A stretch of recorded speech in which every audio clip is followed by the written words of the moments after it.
मनोज सिंह काका जी, आप लोगों को हर बात पे साजिश क्यों दिखाई देती है? अच्छा, अगर कोर्ट के आदेश के बाद सर्वे करने के लिए टीम वहां पर गई थी, इतनी बड़ी तादाद में पत्थर कहां से इकट्ठे कर लिए जाते हैं? क्या ये चीजें आप लोगों को नहीं दिखाई रुको जरा, सब्र करो। देती? हमेशा सरकार और प्रशासन की नियत पर भी पुलिस वाले भी कई जख्मी हुए, घायल हुए, अपने जीवन के लिए संघर्ष कर रहे हैं। नहीं चित्रा, आपका सवाल बिल्कुल जायज है कि इतने पत्थर कहां से आ गए। जो सवालों का पत्थर आप हमारी तरफ और समाजवादी पार्टी की तरफ फेंक रही हैं, वही सवाल के पत्थर बेहतर होता कि योगी आदित्यनाथ की तरफ फेंका जाता कि इतने पत्थर कहां से आ गए। अगर इतने आतंकी और इतने फिरका परस्त लोग हमारे ही मुल्क में और उत्तर प्रदेश में कहां से आ जा रहे हैं, और योगी आदित्यनाथ से सवाल किया जाना चाहिए कि क्या योगी आदित्यनाथ, जिस तरह हमसे सवाल किया गया कि क्या हमारे सांसद का वहां हाथ है, यह सवाल किया जाना चाहिए कि क्या योगी आदित्यनाथ उत्तर प्रदेश की कानून व्यवस्था दुरुस्त करने में, उसको संभालने में फेल है? हाँ, फेल है। जिस योगी आदित्यनाथ की पुलिस लोगों को मतदान करने से रोकने के लिए पिस्तौल चलाती हो, गोली चलाती हो, उसी योगी आदित्यनाथ की पुलिस ने अब लोगों पे गोली इसलिए चला रही है क्योंकि योगी आदित्यनाथ की जो यूएसपी है वो हम आप सभी जानते हैं। जब जो सरकार इतना जल्दी में सर्वे करा रही, जिस सरकार में अपराधियों को पकड़ने में कई महीनों लग जाते हैं, जिस सरकार में एक बीएचयू के बेटी के साथ बर्बरता हुई और उस बेटी ने कोर्ट में कहा कि अभी तक पुलिस ने अपनी रिपोर्ट नहीं फाइल की, जिसके वजह से उसे न्याय नहीं मिल रहा, वो सरकार में धार्मिक मामलों पर इतनी जल्दीबाजी क्या हो जाती? वो एक जो लाइन है ना कि उस हिटलरी गुमान पर सभी रहे हैं थूक, और जिसमें शासन की कहानी हो गई है बंदूक।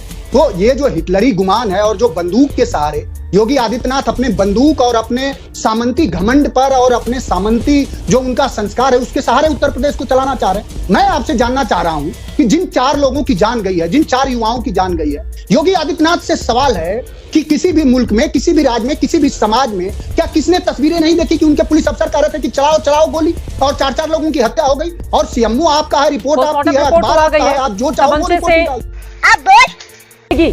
संभल में कोर्ट का आदेश था, मनोज सिंह काका जी, कोर्ट के आदेश के बाद वहां पर टीम पहुंची थी। इस बात को क्यों भूल रहे हैं आप? कोर्ट का आदेश था। देखिए आपका सवाल बहुत समाचीन है और आपका सवाल बहुत जायज है कि कोर्ट का आदेश था। कतई कोर्ट का ये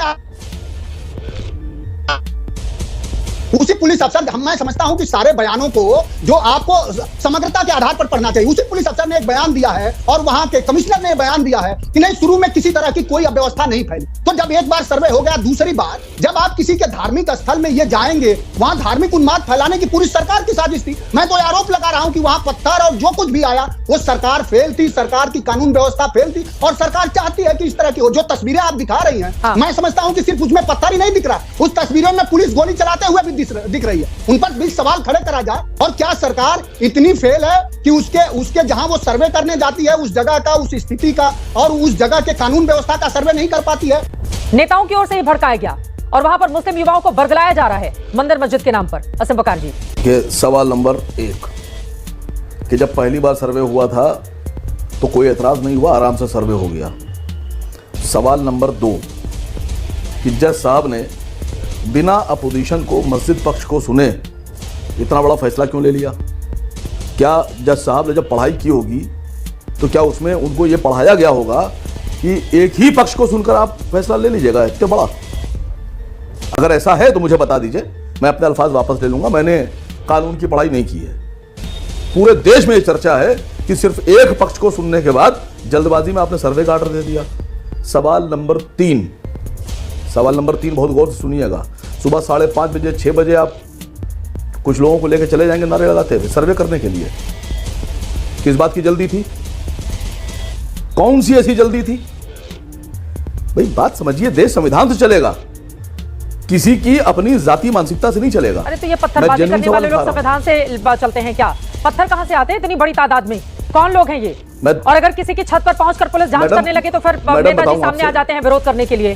पुलिस वालों पर, जो वर्दीधारी पुलिस वाले होते हैं, उनके ऊपर पत्थर फेंकने की हिम्मत कहां से आती है? यही मेरा सवाल है। वो तो सर्वे करने के लिए ड्यूटी निभाने गए थे, उनको कोर्ट ने आदेश दिया था। असीम बकार जी, अरे मेरी बात तो पूरी हो जाने दीजिए।